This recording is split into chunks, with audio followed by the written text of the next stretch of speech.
Alright. Alright, so I hope that you get to hear me. Dinig nyo ba ako?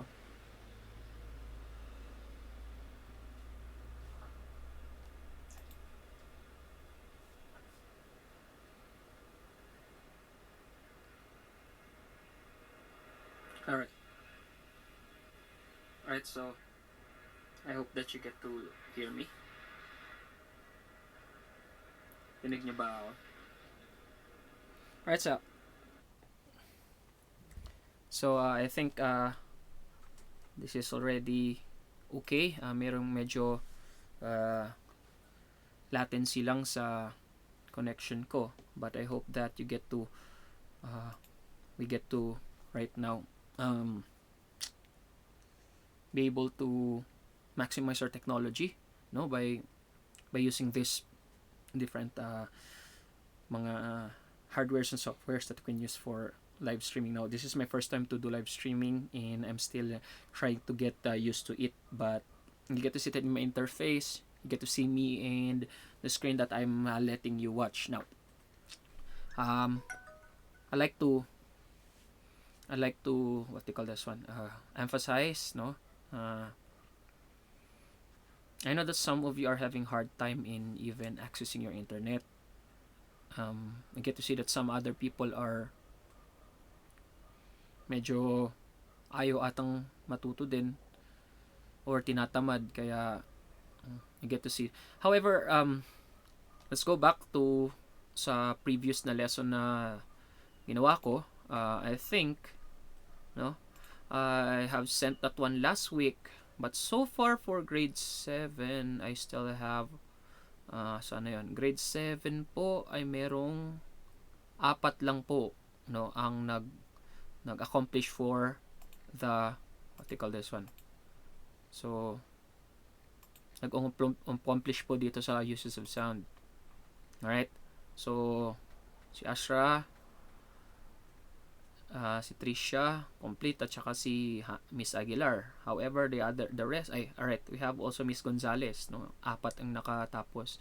However, for the rest, I'd like to still emphasize that some of you are online in your social media, but I think you get to just at least tawag nito balance, no, na kung maka-access kayo sa social media, why not also pass by and try to finish your Kuiper activities, kasi we're only left with 17 days before April 4th, 13 that we'll be having our classes once again. I hope and we hope that this event, no, this crisis will be ending soon. Alright, so kaya nga I'd like also to emphasize that this is a crisis and not a vacation for us to not learn anything, no. Makita natin that some other issues are rising because of this, but I'd like to emphasize that for us, no, kailangan nating maging mag-isa, hindi tayo dapat divided about this one. Let's be disciplined, no, na we practice social distancing, we wash our hands, we always be updated of the government and the national government and the local government unit about mga news, no, and updates about memorandums or mga kailangan gagawin, no. And right now meron tayong mga bago na naman ng mga about sa quarantine pass or different stuff. So I'd like to go back, no, and just let you see this interface here. Alright, but then, no, halos malapit na tayong, actually natapos na tayo sa sound, sa uses ng sound. So punta naman tayo ngayon sa tawag na to, sa light. Alright, so sa light na po tayo, and I'll be sending this one once again, no, as your source of your handout as a soft copy that you will be looking at and later answer some few questions or the activity for this one. Alright, try natin.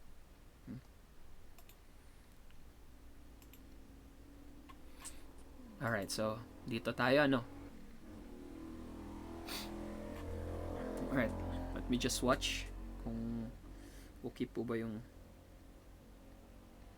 live stream ko? I hope na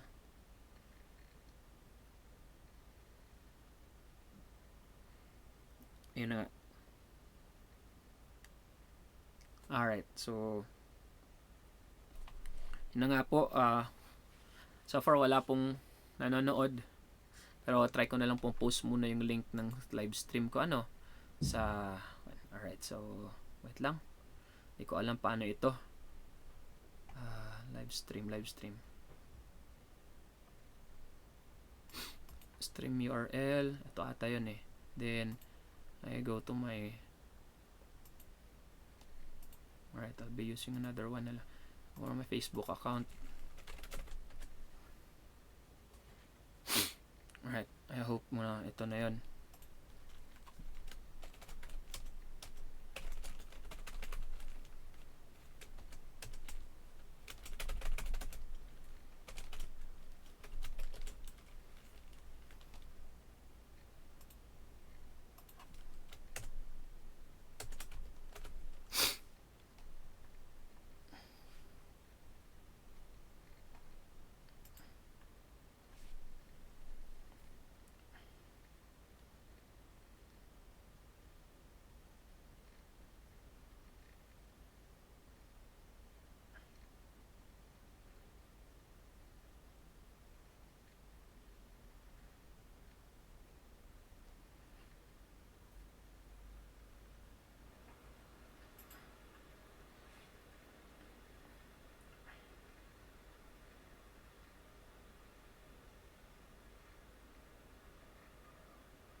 Alright, sa paghihintay lang po,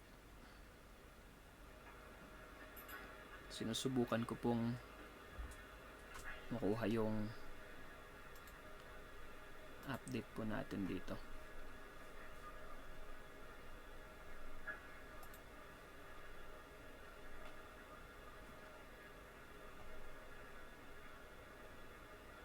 Alright, sa paghihintay lang po, sinusubukan ko pong makuha yung update po natin dito.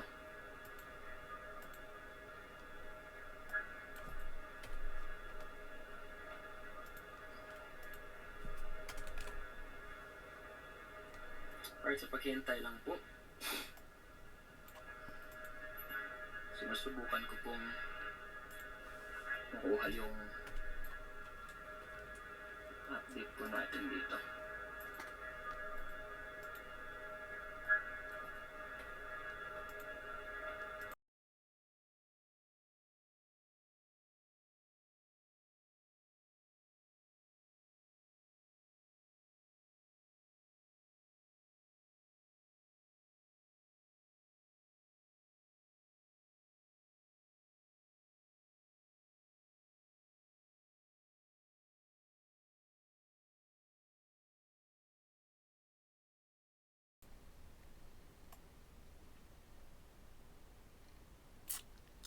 Hello?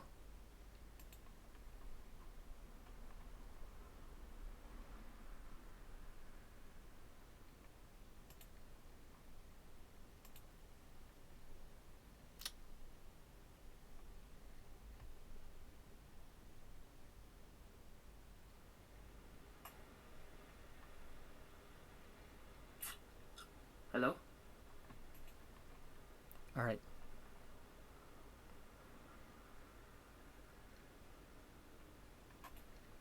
So, at least okay na po yung sound.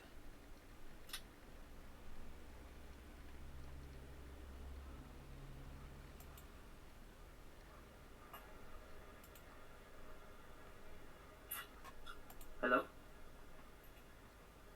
Alright.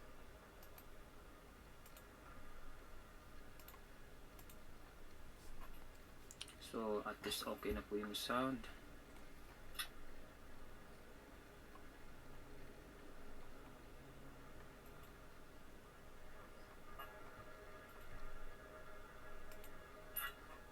Hello?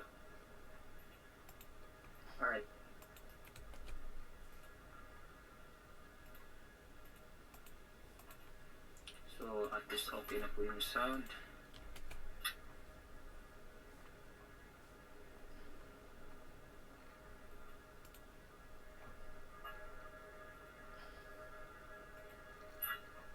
Hello? Alright.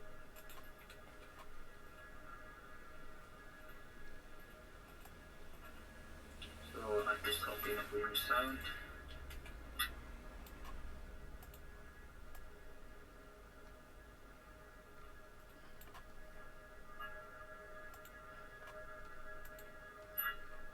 Hello? Alright.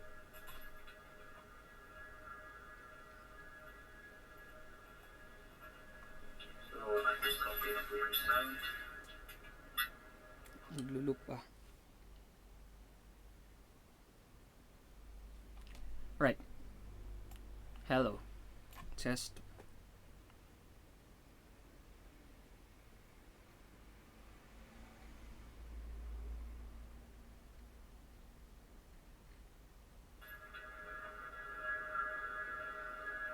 Hello?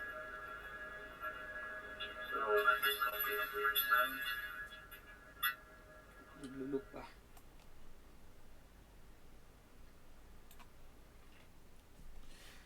Alright, I hope everything is okay na, no? We get to go directly sa lesson po na ito. This lesson is all about your behavior of light and its sources. Alright, so the objectives of this lesson are these four ones here. We have your determine different sources of light. Number two, infer the light that light travels in a straight line. Infer that brightness of light is dependent on the distance of the source, and distinguish among transparent, translucent, and opaque objects. Alright, so I think this is a really very short topic. That's the reason why I decided to have this one as a live stream online na lang po. Alright, so you get to see that here, no, in your Kuiper, we have the nature of light, no. For us to directly go to the nature of light, no, there are theories that will tell you that light is either a wave or a particle. Now, with that property, you know, and some other theories believe that light is just purely wave, and some other theories believe that light is just only purely a particle. There came a time when these two different properties are actually merged as one, and that's the reason why it was now called the dual property of light, no? That light is believed to be both a particle and a wave. Now, we have here what in the 1600s, that light is believed to have stream of particles, or what you call your corpuscles. Just think of your corpuscles as your blood, especially your red blood cell, because at some point your red blood cell is also what you call your red corpuscle. You have your white blood cell, is also called white corpuscle. So parang yung mga maliliit na mga circular stuff, no? They believe that light would ganun daw yung light. Now, Newton also believed that light is actually a particle. However, we have here, as I mentioned last time, no, na dalawa kasi yung mga theories na naniniwala dito. Christian Huygens proposed that light behaves also like a wave. Alright? So, dalawa po yung patutunguhan nitong property of light, no? And here we have also what you call yung sinabi ko na nga, yung pinag-isa na the scientist by the name of Max Planck was able to propose a theory, no, joining now the theory of Isaac Newton and yung kay Christian Huygens, no, telling us that they can be both. Alright? They can be both a wave and a particle. Alright? So si Max Planck po yan. Max Planck is actually a very good friend, I think, of Albert Einstein, if I'm not mistaken.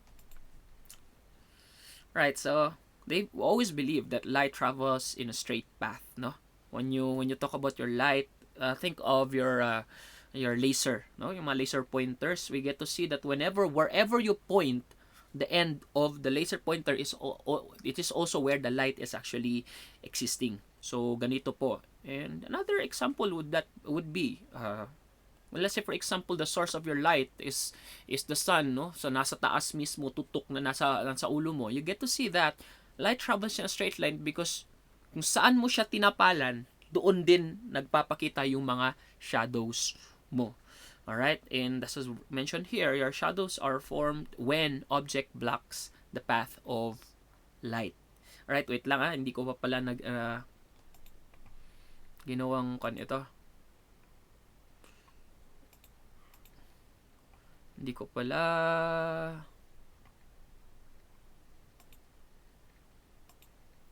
na public. Alright. So as you get to see here, how do we see things? No? Actually, this topic is also marireview natin to when you reach grade 8. But whenever we see things, no, makakakita lang tayo ng isang bagay pag meron tayong light source. Either that would be the sun, your light source, mga ilaw natin dito sa bahay. Your cell phone is kind of bright that it has light source that can let us see something, no? So, the point is that makakakita lang tayo ng isang bagay pag meron tayong light source. Alright? So, light, no? How do we see light? Now, you get to see here in this one that we have, no? In this PowerPoint that we have, that your light from the sun is actually traveling in a straight line. Whenever it sees something or it reaches something, no? Let's say for example this wall, this orange is a wall. Now, tendency is that light will bounce off from that thing, and if you get to see that one, no, that light source from the light source, it will be bouncing off from that one and directed to your eyes. That's the reason why you get to see this wall. Alright, so makakakita lang yung mata mo kasi there's a light from the sun, no, that goes to that object, and from that object the light actually bounces off and goes to your eye. That's the reason why you get to see this orange object here. Alright, now it mentioned here that we can have two types of your light source. No, we have your luminous and your non-luminous. Alright, so ano ba yung luminous and ano din ba yung non-luminous? Alright, let's go first with your luminous. Alright, when you talk about your luminous, these are objects that have their own source of light. The sun has its own source of light. Or yung mabumbilya natin, may own source of light. Yung flash ng cellphone nyo has own source of light. Yung firefly natin have chemicals inside their body that glows and they have their own source of light. However, your luminous objects can be divided into two, no? That would be your natural and your artificial. So ano bang difference ng natural sa artificial? So when you talk about your natural ones, no? Yung natural ones are parehas ng sun natin, no? Sila mismo yung nagsusupply ng ilaw nila, kaya natural na talagang luminous objects sila. Alright? However, we have also your artificial. Yung artificial naman po ay parehas ng mga bumbilya natin. Alright? It needs another source for it to be able to produce light. In that case, that would be your electrical energy. For your cell phones, the flash of your cell phones, you have your chemical energy inside your battery that later on emits electrical energy that will power out the flash at the back of your phone, then that being a source of your light. Alright?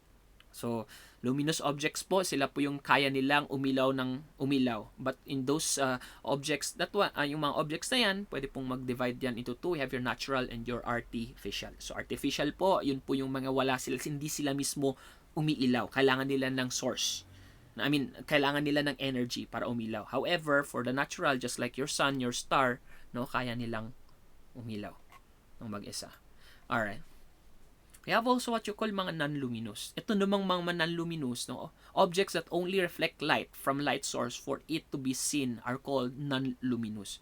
On this case, no, hindi nila kayang mag-supply what you call this one, hindi sila umiilaw. Simply that way. No? Dahil hindi sila umiilaw, kailangan nila ng ibang source, which is a light source, that will reflect them for us to be able to see them. Alright? So, ito yung mga non-luminous objects. So, think of any object ng mga non-luminous, no? Basta hindi sila umiilaw ng sa kanila, no? Non-luminous po yung mga object na yan. Alright? So sa transmission of light po, no? Light kasi believing that it's a wave, punta muna tayo sa wave side, no? That it can pass through, it can bounce off from anything, or it can be absorbed.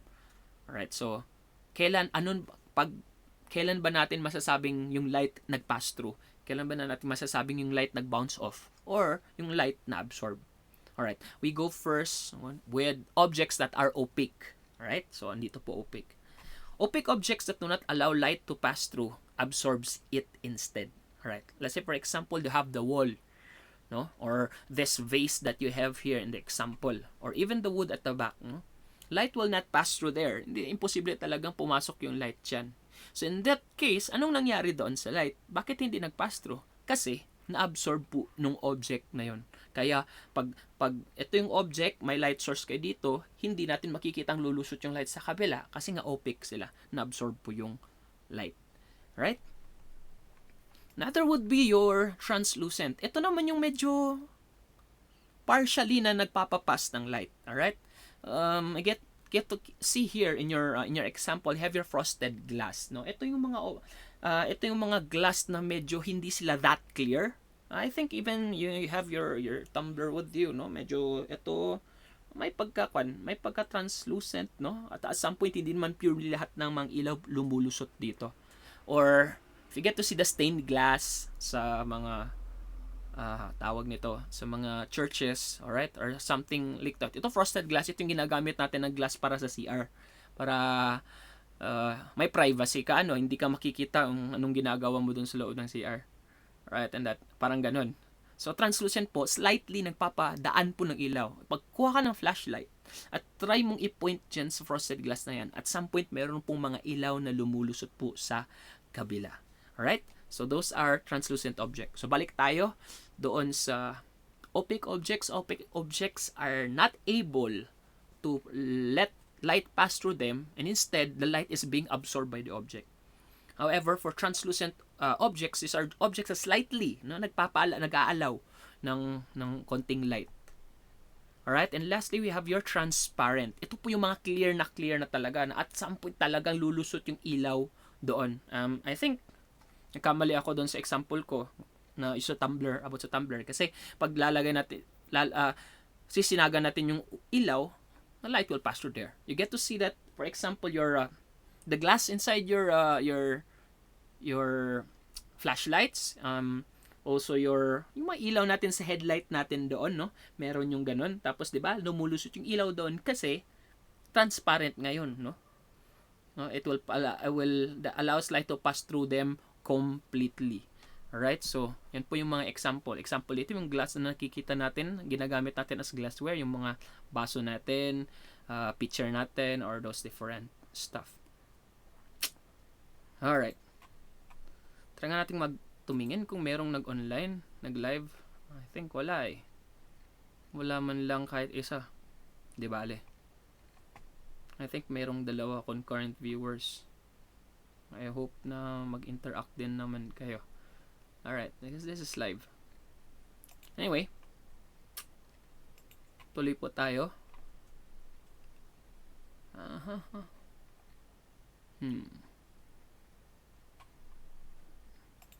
Tuloy po tayo dito sa behavior of light natin. Alright. When you talk about your light, no? You get to question that some others are, let's say for example, meron kayong mahabang strip ng Christmas light. Tapos mapapansin nyo later on, bakit ito malakas? Ito bakit mahina? Why is it that, let's say for example, the light, bigger bulbs are brighter compared to smaller bulbs? No, though it's not always the case. Pero bakit ganun? No? Why is it that some other light source are stronger than the other light source? So we have what you call the concept of brightness of light, and your brightness of light is what you call your intensity. Intensity ng light, kung gaano ka-intense yung light. So it is dependent on the source and the distance from the source. Alright? So paano ba natin to ma-distinguish? Kasi yung lakas or brightness is isang bagay, no? is dependent on the source. Let's say for example, sabi natin dependent on the source.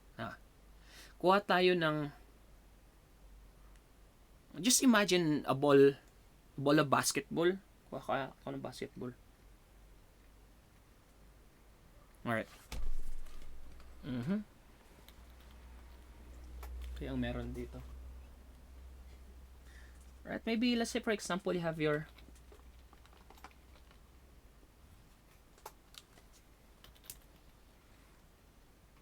ito, try natin, no, yung cellphone natin, ipapailaw natin yung flash sa likod.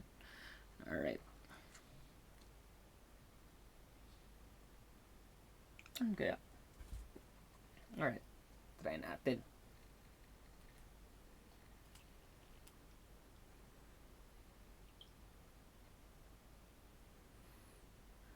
Alright, so try natin po yung ilaw natin by using the flashlight, no? Yung ito po yung ilaw na ito compared po sa ilaw ng ito.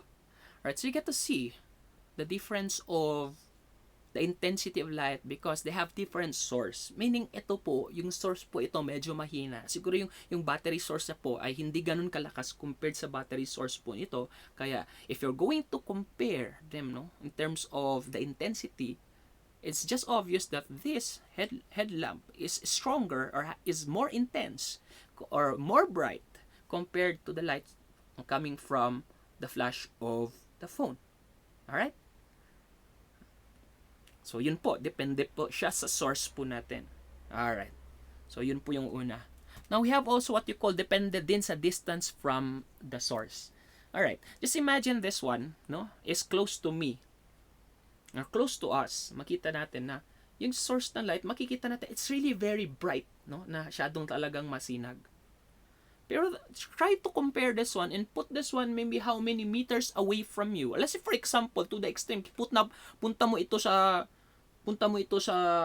labas ng bahay nyo, no? Tapos andito ka sa loob ng kwarto nyo. Ganun pa rin ba ka-intense yung ilaw niya or bright yung ilaw niya?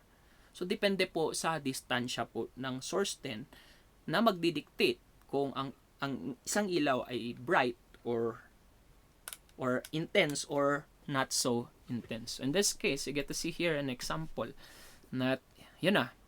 So makita natin po sa A, makita natin na yung light particles are spread out as it goes farther and farther from the source. So si A po, yung light source po niya mas malapit siya. So hindi po siya ganun ka-spread out, kaya po mas malakas po yung brightness po ng ilaw compared na dito po sa letter C wherein spread out na po siya masyado dahil po sa spreading out na yon causes the light to be dimmer and dimmer or lesser na yung brightness po ng light. So when you talk about the light, no, as a particle, kasi dalawa nga yung theory about it. You have your light as a particle and light as a wave. However, they believe na when you talk about your light as a particle, no, those particles of light are called what you call your photons. And photons are closer at the light source. Yun nga sinasabi ko, mas intense po sila kaysa po pagpunta kang mas malayo sa source of that one. Right, so I think, kaya sabi ko nga, hindi masyadong ganun kahaba yung lesson na ito. Kaya nga po, it's really very short, but it's already your key points. Alright, so number one key point natin po dito, light source has dual nature. It can behave as a wave, as a particle. For other sources, there is this link in YouTube that when you talk about your dual property of light or the duality of light, ito po yung sinasabi natin. When you talk about your light, no, it has also its speed. However, why is it that it's not mentioned here? No, it has its speed, di bale. When you talk about the light, no, traveling in different media, light travels faster in a vacuum. When you talk about your vacuum, those are area wherein wala pong masyadong particle, totally walang particle, just like your outer space. Mas mabilis po mag-travel yung light doon compared po dito sa area natin, sa Earth, kasi may mga particles na, siyempre, pag ikaw light na dumadaan ng daming particles dyan, it will slow your travel down. Alright. So, yan po. Tapos, visible light is part of the electromagnetic spectrum. They're adding key points here that are not actually related to the lesson previously. However, don't worry, I will be explaining this one on the next lesson. Alright, natural source. Meron po tayong mga artificial at saka mga natural and artificial. Alright, meron din tayong mga object na mga luminous and non-luminous. At meron po tayo in terms of their transmission, meron din po yung mga pumapasok lang yung light. Ito tawag natin po sa kanila, transparent. Pag slightly pumapasok po yung light doon sa object na yon, tinatawag po natin doon translucent. However, pag yung light totally hindi pumapasok, na-absorb ng object na yon, or nag-reflect or nag-bounce off lang, tawag po natin doon opaque objects. Alright, so I think these are all about this one, no? Let's try to ito ang obvious, no? Identify whether following objects are luminous or non-luminous. So sabi ko nga, pag luminous, kaya nilang gumawa ng sarili nilang light source. So yung mga non-luminous, umaasa lang po sila sa iba. Let's say for example, you have your moon, diba? Wala namang ilaw si moon, so saan siya umaasa ng ilaw niya? Miram lang siya kay sun. So non-luminous si moon, luminous po si sun. In Alaska, no, meron dito sa challenge, people experience daylight for months. If you were building a house, what would be the best material to cover your window that would help you keep the sun out of your room so you can sleep? How will this help you? I hope that we can, doon siguro kahit wala pong nag-online po dito sa live stream ko, I hope that you can comment down below sa comments sa YouTube or either sa Facebook na ginawa kong public to the public, na pwede nyo pong pwede nating discuss po yung answer po ng ditong challenge yourself. So I think that would be it for this one, no? And madali, sabi ko nga short lang yung lesson na ito kasi we'll be talking this one more in depth po sa grade 8 na po. Hoping that I will still be your grade 8 teacher also. So yan po, no, ang natin. So I'll be making my own quiz through Quipper that will be sending also in your accounts. I hope that you get to finish first your accounts. Then again, so last po yung uses of sound, may 4 lang pong nakatapos, si Miss Aguilar, si Miss Gonzales, si Miss Resile, and Miss Labbag. So I'm hoping that others would be also be able to accomplish this one before you're going to have the other one also. So once again, thank you for your time. No, I'm still having hard time on trying to make streams, and I hope that you enjoy this one. For those hindi naman 7B but would like to be part of this one, pwede niyo namang panoorin din ito, no? Yung under kay Ma'am Nicel, para kasi pupunta din naman kayo sa lesson na yan. Right? So I hope that you're doing good. I hope that you're staying at home. I hope that we are flattening the curve, no? That you are to cooperate para matapos na po ang health crisis po na ito, na lahat po ay safe nang pwedeng lumabas, safe nang makipag-socialize, and safe na pong mag-aral muli. Alright? So once again, I'd like to thank you, and thank you for your time, and God bless you.